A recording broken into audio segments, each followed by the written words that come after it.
भी हैं। साथ एयरपोर्ट पर उतरे और ऐसा हुआ। कैसे लगा भैया? ऐसा हुआ। साफ शौचालय, वॉशरूम, ये 4-5 चीजें कॉमन सुनने को मिलती है और बहुत स्वाभाविक है इतने सालों से यहां रहने के बाद। और इसीलिए मैंने देश में सबसे बड़ा एक काम जो उठाया है और वो है स्वच्छ भारत का।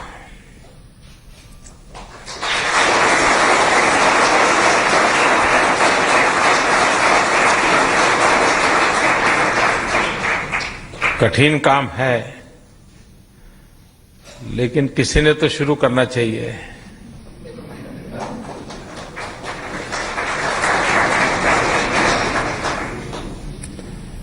और मैंने देशवासियों के सामने एक बात रखी है कि 2019 महात्मा गांधी के 150वीं जयंती का वर्ष है और महात्मा जी को सबसे प्रिय अगर कोई चीज थी तो सफाई थी। आपने महात्मा गांधी के जीवन को पढ़ा होगा, कहीं बचपन में कुछ बातें सुनने को मिली होगी, तो ये बात हमेशा आती होगी। वो सफाई के संबंध में कभी कॉम्प्रोमाइज नहीं करते थे, बड़े आग्रही रहते थे। आप वर्धा का आश्रम देखिए, साबरमती का आश्रम देखिए, बहुत ही सिंपल थे, कोई बहुत व्यवस्थाओं की दृष्टि से नहीं था, लेकिन सफाई के संबंध में कोई कॉम्प्रोमाइज नहीं करते थे। और इसलिए मैंने देशवासियों के सामने एक बात रखी कि महात्मा गांधी ने हमें आजादी दिलाई, इतना बड़ी सौगात महात्मा जी हमें देके गए हैं, हमने महात्मा जी को क्या दिया?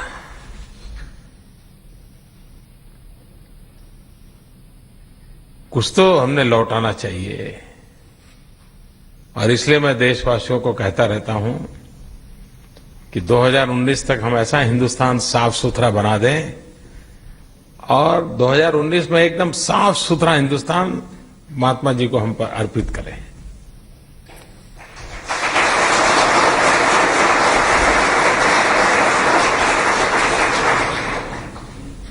तो आप भी अपने रिश्तेदारों को अगर चिट्ठी लिखते हैं यहां से, अब तो चिट्ठी नहीं लिखते होंगे, अब तो ईमेल करते होंगे, व्हाट्सएप पर बात करते होंगे।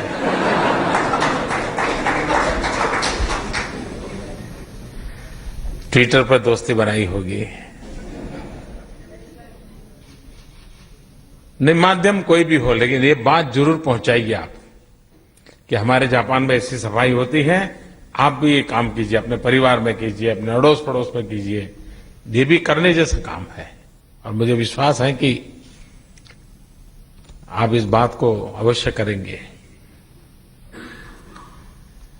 भारतीय समुदाय की एक विशेषता रही है और हम लोग इस बात का गर्व जितनी मात्रा में करना चाहिए नहीं करते हैं। बड़ी दबी जबान में हल्के फुल्के ऐसे करते हैं। विश्व में कहीं पर भी अगर भारतीय समाज गया, 100 साल पहले गया, 150 साल पहले गया, कहीं पर भी गया, किसी भी देश से, उस समाज से अब तक कोई शिकायत नहीं आई है कि हिंदुस्तानियों ने आकर के हमारा ऐसा कर दिया, हमारा लूट लिया, हमारा। ये संस्कार नहीं है जी, ये संस्कार छोटे नहीं है। विश्व का कोई भी समाज कहीं पर भी व्यक्तिगत रूप से किसी से कोई गलती हुई होगी, अच्छा बुरा हो गया होगा, लेकिन एक समाज के रूप में दुनिया में कहीं से कोई शिकायत भारतीय समुदाय के लिए नहीं आई है। ऊपर से सुनने को क्या मिलता है, भाई ये बड़े लॉ अबाइडिंग सिटीजन्स हैं, बहुत ही सरल है, हमारी इकोनॉमी में कंट्रीब्यूट करते हैं, लेकिन समस्या कभी पैदा नहीं करते हैं। ये हमारी विरासत है, हमारी पूंजी है, और पीढ़ी दर पीढ़ी के संस्कारों से ये बनी है, और इसका श्रेय आप सबको जाता है। आपने ये करके दिखाया है, और इसलिए मैं विशेष रूप से आपको बधाई देता हूं, आपका अभिनंदन करता हूं।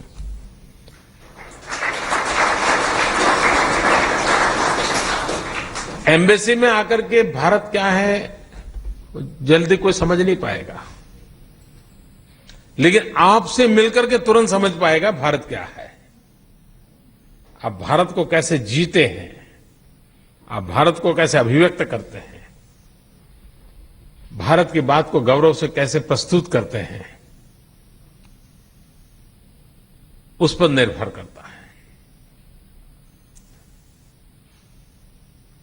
और एक जमाना ऐसा था, मुझे याद है, मैं बहुत साल पहले ताइवान गया था।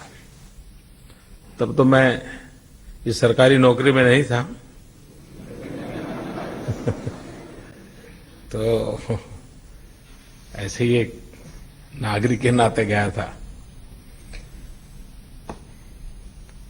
और 7-8 दिन मेरे पास उस समय भी बहुत रहता था, तो कोई काम धाम तो था नहीं। तो मेरे साथ वहां की सरकार ने एक इंटरप्रेटर लगाया था। वो इंटरप्रेटर कंप्यूटर इंजीनियर था, पढ़ा लिखा था। वो मेरे साथ इंटरप्रेटर के रूप में काम करता था। कोई गौर को कोई उसकी मदद के बिना हमारी गाड़ी चलती नहीं थी। तब दोस्ती हो गई हमारी 5-6 दिन में। पहले तो बड़ा ही नियम से रहता था, प्रोटोकॉल में रहता था, और शायद वो एमईए डिपार्टमेंट का ही होगा जिसमें सबसे ज्यादा प्रोटोकॉल होता है तो वो भी ऐसे ही रहता था थोड़ा सा भी इधर उधर खिसकता नहीं था। लेकिन 5-6 दिन में मेरा व्यवहार देख के उसको लगा हाँ ये आदमी दोस्ती करने जैसा है, तो हमसे दोस्ती हो गई, बातें करने लगा। आखिर 1-2 दिन बाकी थे तो उसने मुझे सवाल पूछा।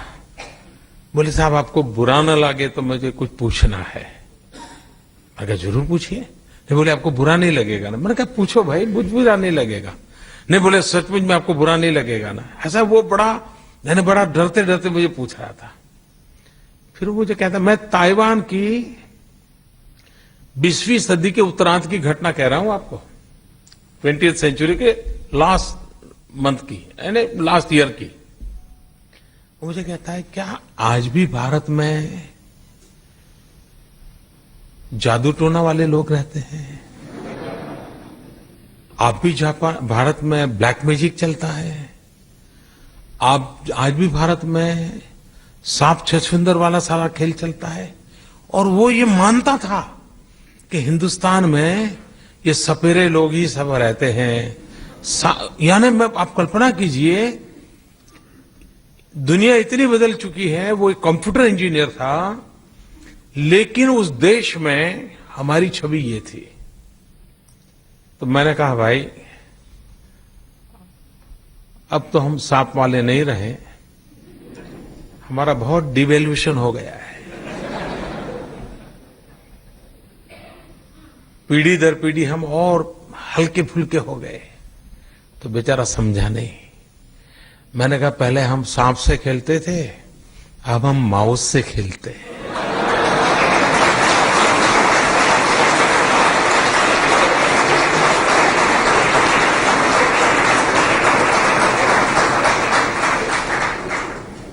पहले हम और सांप का खेल चलता था, अब हमारा डिवेल्यूशन डिग्रेशन होते होते होते हम माउस से ऐसे जुड़ गए कि हम माउस को हिलाते हैं, दुनिया पूरी हिलती है। मैंने कहा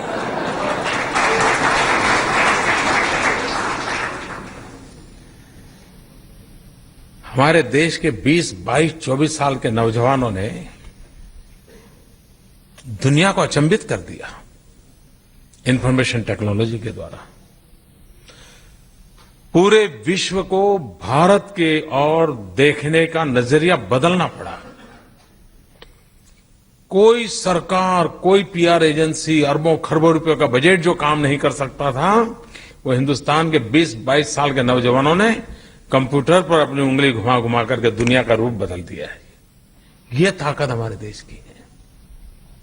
हम इसका गर्व करते हैं क्या? विश्व के सामने हमने अपनी बातों का गर्व होता है। आप दुनिया का कोई भी देश देख लीजिए, क्या दुनिया के देशों में कठिनाइयां नहीं होगी? होगी। तकलीफें नहीं होगी? होगी। अच्छे बुरे इंसान नहीं होंगे? होंगे। लेकिन विश्व का वही समाज आगे बढ़ता है जो अपनी अच्छाइयों के लेकर के जीता है, रोते बैठता नहीं है। छोड़ो यार, छोड़ो यार, पता नहीं पिछले जन्म में क्या पाप किया, हिंदुस्तान में पैदा हुआ। अच्छा होता मैं ये किसी और देश में। ऐसा समाज दुनिया में कभी कुछ नहीं कर सकता है। अपने पास जो भी है उसके लिए जो गर्व करता है, स्वाभिमान से जीता है। और इसलिए हम दुनिया में कहीं पर भी रहे, दुनिया की सारी अच्छी चीजों का गर्व करें, लेकिन अपने स्वाभिमान के प्रति कभी भी कॉम्प्रोमाइज नहीं करना चाहिए। ये अपने आप में बड़ी ताकत होती है। देखिए, भगवान राम जी श्रीलंका गए थे, लंका गए, सोने की लंका थी। आखिर वो भी तो इंसान तो थे ही थे। कौन मोहित नहीं हो जाता था लंका से? सोने की लंका थी, कौन मोहित नहीं हो जाता था? लेकिन सोने की नगरी में विजयी होकर के खड़े रहने के बाद भी वो कहते क्या है? स्वर्गादीपि गिरियसी। अयोध्या के लिए ये भाव था उनके मन में।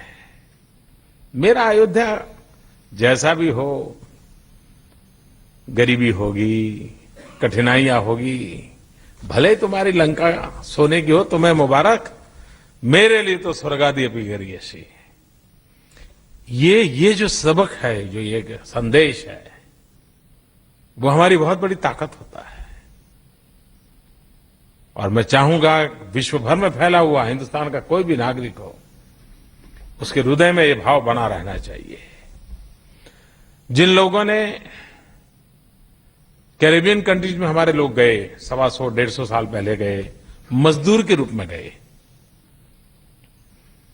अंग्रेज उनको मजदूर के रूप में उठा कर ले जाते, जो जेल में कैदी थे उनको उठा करके ले जाते थे और वहां छोड़ देते थे। उन लोगों ने वहां जाके देश बनाए, वहां जाके देखिए। लेकिन आज भी एक रामायण की चौपाइयों के भरोसे उन्होंने हिंदुस्तान के साथ अपना नाता बनाए रखा है। यानी अपने जो मूल है, नाभि से ही तो प्राण तत्व मिलता है। नाभि से कभी नाता टूटना नहीं चाहिए। और नाभि से नाता कैसे बना रहे, इसके लिए हमारा निरंतर प्रयास रहना चाहिए। हम किसी भी देश में क्यों ना हो, लेकिन ये तो तय कर सकते कम से कम खाना खाते समय शाम को सब इकट्ठे बैठेंगे। 3 पीढ़ी होगी तो 3 पीढ़ी, 2 पीढ़ी होगी तो 2 पीढ़ी, 4 पीढ़ी होगी तो 4 पीढ़ी, और कम से कम खाना खाने के टेबल पर हम अपनी मातृभाषा में बात करेंगे। ये कर सकते हैं क्या?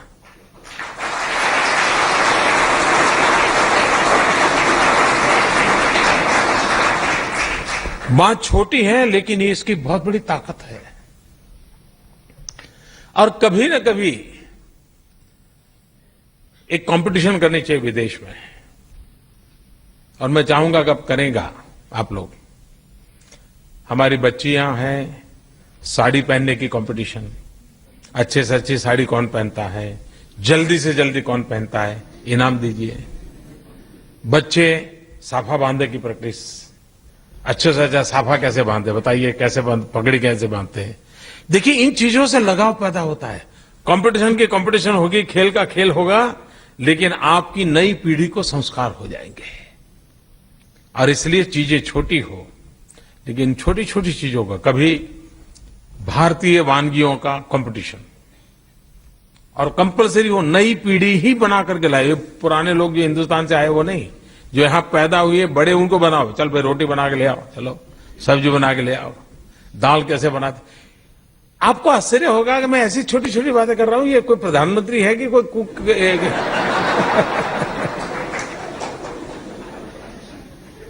लेकिन मुझे मालूम है ये छोटी छोटी चीजों की जो ताकत होती है वो ही दुनिया बदलती है। और हमारी नई पीढ़ी को इसके लिए तैयार करना चाहिए। और अगर आप इसको करेंगे, बाकी तो मैं इस देश का मेहमान था, भारत की बात लेके आया था, भारत की बात सुनाने आया था।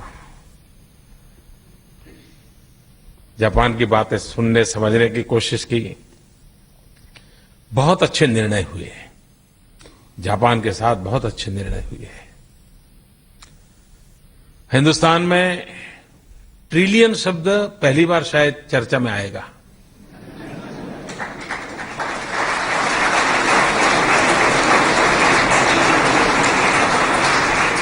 कानों पर मिलियन बिलियन तो थोड़ा बहुत आने लगा है, ट्रिलियन शब्द पहली बार वहां चर्चा में आया है।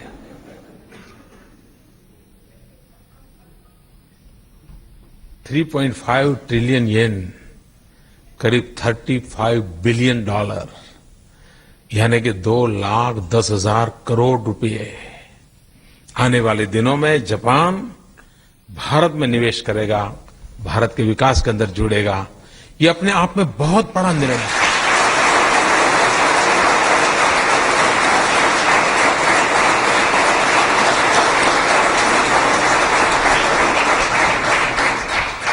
कुछ एरिया बड़े सेंसिटिव होते हैं, जिसको दो देशों को जरा आशंकाओं का माहौल रहता है। हमारे देश की 6 कंपनियां ऐसी थी जो प्रोडक्ट करती थी वो जापान में प्रतिबंधित थी। जापान के साथ हमारा उस विषय पे हमेशा लंबे अरसे से झगड़ा चल रहा था। मुझे सबसे ज्यादा आनंद इस बात का है कि जापान ने हम पर भरोसा किया, और भरोसा बहुत बड़ी ताकत होती है। दुनिया के संबंधों में भरोसा एक ऐसा केमिकल है जी, जो फेविकॉल से भी ज्यादा घनिष्ठ दोस्ती बना देता है।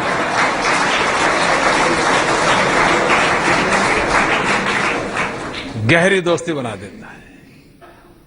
और उस भरोसे के कारण जापान ने उन 6 हमारे जो कंपनियों के उत्पादन थे जिसको प्रतिबंध लगाया था, उसे हटा दिया।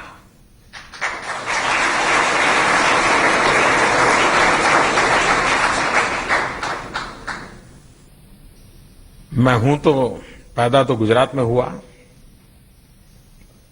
गुजरात में मुझे पाला पोसा बड़ा किया, लेकिन इन दिनों मैं काशी की सेवा में हूं, वाराणसी का मैं एमपी हूं। तो मेरा एक दायित्व भी बनता है। वाराणसी जैसे वेद काल से भी पुरानी नगरी मानी जाती है वाराणसी को, वेद काल में से भी पहले की, यानी शायद दुनिया की सबसे पुरानी नगरी के रूप में उसका वर्णन आता है। क्योटो भी काफी पुरानी नगरी है, यहां भी हजारों मंदिर हैं, वहां भी हजारों मंदिर है। यहां पर भी उसकी आत्मा जो है, स्पिरिचुअल आत्मा जो है, उसको संभालते हुए ना उसको मॉडर्नाइज किया है। तो मेरे मन में रहता था क्या वाराणसी नहीं हो सकता ऐसा। और इसलिए मैं इस यात्रा में मैंने कुछ समय क्योटो में भी निकाला। और मेरे लिए खुशी की बात थी कि प्रधानमंत्री सारे प्रोटोकॉल छोड़ करके क्योटो आए, मुझे सब जगह पे दिखाने के लिए ले गए, काफी समय मेरे साथ बिताया, बहुत हल्की फुल्की बहुत सी गप्पे गोष्ठी बातें हुई, बहुत अच्छा माहौल रहा। लेकिन मेरा जो सपना था, मैं एक वाराणसी का जनप्रतिनिधि हूं तो वहां भी कुछ मैं करूं। तो क्योटो के साथ जो हमारे एमओयू हुआ है, और विशेष करके उस परंपराओं को बनाए रखते हुए हेरिटेज को पूरी तरह संभालते हुए, और क्योटो एक ऐसी सिटी है कि जिसके 17 स्ट्रक्चर ऐसे हैं जो वर्ल्ड हेरिटेज में है। एक नगर के 17 स्ट्रक्चर वर्ल्ड हेरिटेज में हो, दुनिया में कहीं नहीं हो सकता जी, ऐसी वो नगरी है। तो उससे हम बहुत कुछ सीख सकते हैं। और क्योटो और वाराणसी दोनों एज अ नगर हेरिटेज सिटी में है, तो उसके दिशा में मैंने थोड़ा समय दिया था, और मैं मानता हूं कि आने वाले दिनों में जापान के मार्गदर्शन से उस काम को हम भारत में कर पाएंगे। मेरे हिसाब से यात्रा बहुत ही सफल रही है, बहुत सफल।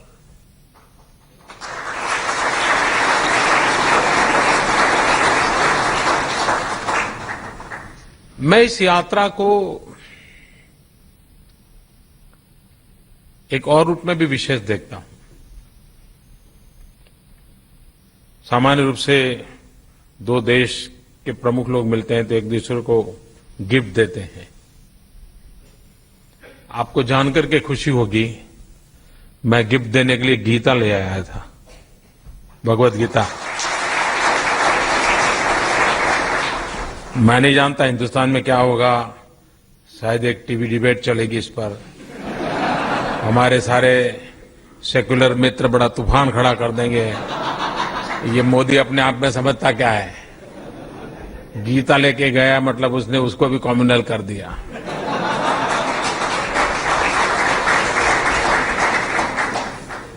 खैर, उनकी भी रोजी रोटी तो चलनी चाहिए, और अगर हम नहीं रहे तो कैसे चलेगी। लेकिन पता नहीं, आजकल ऐसे ऐसे विषयों पर विवाद करते हैं। लेकिन मेरा कमिटमेंट है, मेरा कन्विक्शन है, और मैंने इस निर्णय किया कि मैं दुनिया के किसी महापुरुष को मिलूंगा तो मैं ये दूंगा। और मैंने जापान में आज यहाँ के महाराजा को मिलने गया तो उनको भी मैंने गीता भेंट की।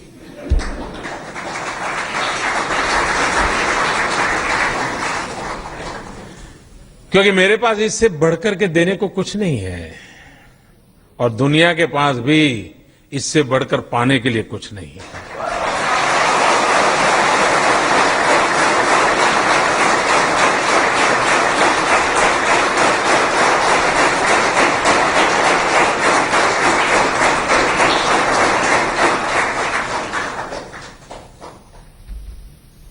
भारत और जापान की मैत्री, यानी इसका एक विशेष रूप है जी। जापान के लोगों के दिलों में भारत के लिए एक विशेष स्थान है। आप लोग यहां रहते हैं, आप अनुभव करते होंगे। लेकिन उसका कारण हमारे लोगों के कुछ विशेष व्यवहार रहे हैं, वो रहे हैं। मुझे यहां बताया गया कि जब हिरोशिमा की घटना हुई, उसके बाद दुनिया के कई देशों के लोग यहां मदद के लिए आए थे। बड़ा खत्म हो चुका था। अकेले हिंदुस्तान के जो वॉलंटियर आए थे, वो ही अकेले ऐसे थे कि जो डेड बॉडी को अपने हाथों से उठाते थे। बाकी दुनिया से आए हुए लोगों को मशीन से सारी चीजें हटाते थे। भारत के लोग हिरोशिमा की उस आपत्ति में मृतात्मा जो थे, उनके शरीर को अपने हाथों से उठा के ले जाते थे। इस बात का उनके मन पर प्रभाव आज भी है कि ये देश जीवित जापानी को ही नहीं, मृतक जापानी को भी उतना ही सम्मान देता है। ये संस्कार उनके दिल में है।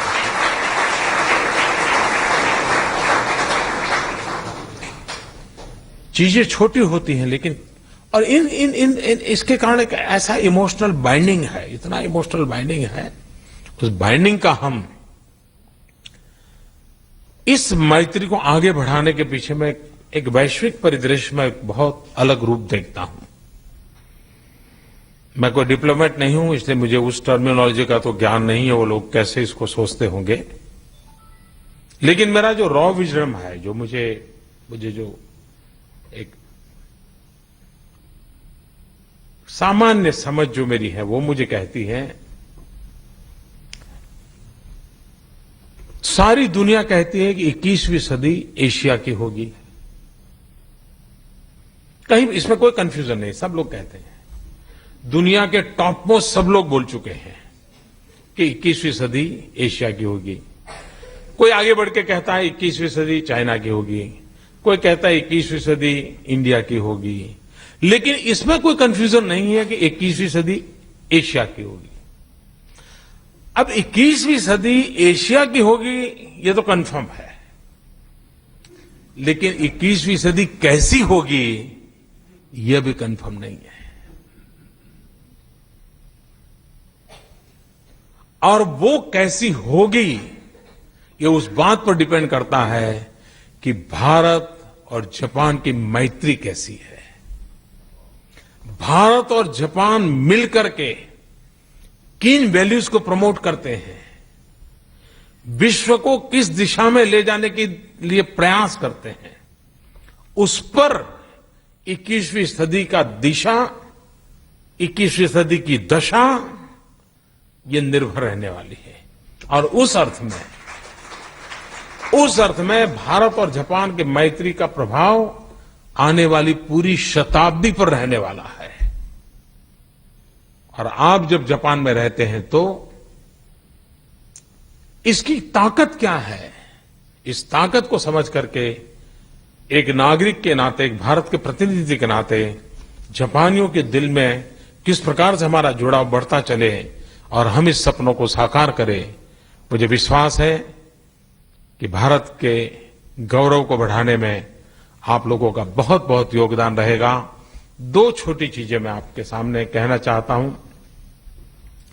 हम इतने सालों से जापान में रहते हैं, एक संकल्प कर सकते हैं कि हमारे अपने प्रयत्न से कम 5 जापानीज परिवार को हर वर्ष मैं हिंदुस्तान देखने के लिए जाने के लिए प्रेरित करूंगा। कर सकते हैं?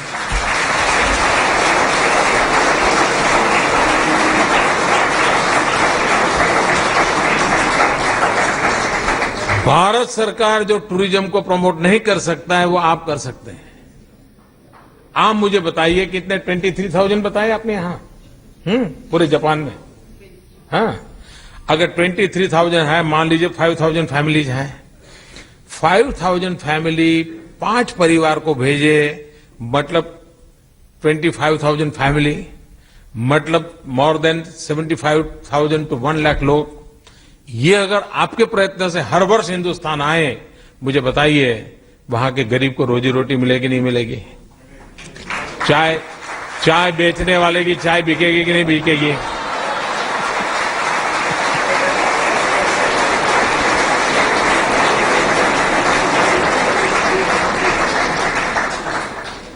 आप भी चाहते हैं ना चाय बेचने वाले की चाय बिके?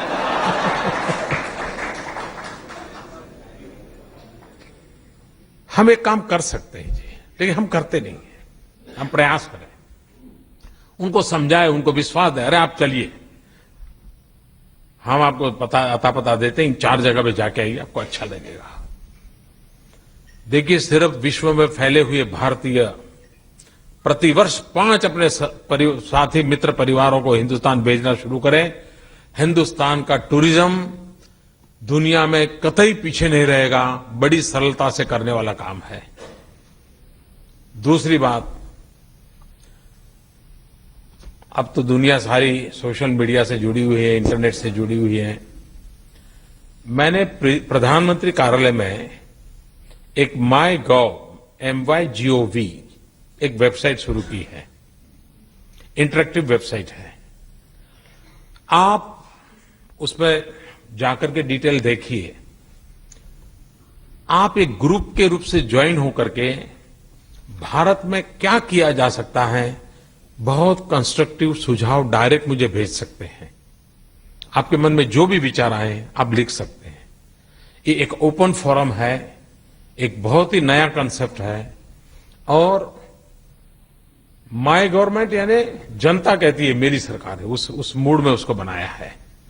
तो मैं चाहूंगा कि आप उसको स्टडी कीजिए, उसमें जिन विषयों को मैंने रेज किया है उस पर अपना योगदान दीजिए। ये कंट्रीब्यूशन पूरे विश्व भर में फैले हुए अपने लोगों के द्वारा जितना कंट्रीब्यूशन मिलेगा उन नए नए आइडियाज भारत की प्रगति के लिए काम आएंगे। मैंने आपसे न येन मांगा है, न पाउंड मांगा है, न डॉलर मांगा है। उसके बावजूद भी आप बहुत कुछ देश की सेवा कर सकते हैं। इसी एक अपेक्षा के साथ आप सबको मेरी बहुत शुभकामनाएं। धन्यवाद।